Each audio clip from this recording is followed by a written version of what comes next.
లోక్సభలో ప్రతిపక్ష నాయకుడైన రాహుల్ గాంధీ పార్లమెంట్ సెషన్ జరుగుతున్న సమయంలో జర్మనీకి వెళ్లారు.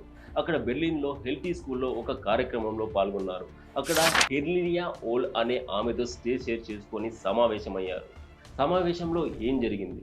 హెల్టీ స్కూల్ ఈవెంట్‌లో రాహుల్ గాంధీ ఇండియాలో ప్రజాస్వామ్యంపై దాడులు జరుగుతున్నాయని, ఈడీ, సీబీఐ వంటి ఏజెన్సీలను దుర్వినియోగం చేస్తున్నారు అని, హర్యానా, మహారాష్ట్ర ఎన్నికల్లో అక్రమాలు జరిగాయని మాట్లాడారు. ఇంతకీ ఈ కార్నెలియా ఓల్ ఎవరు?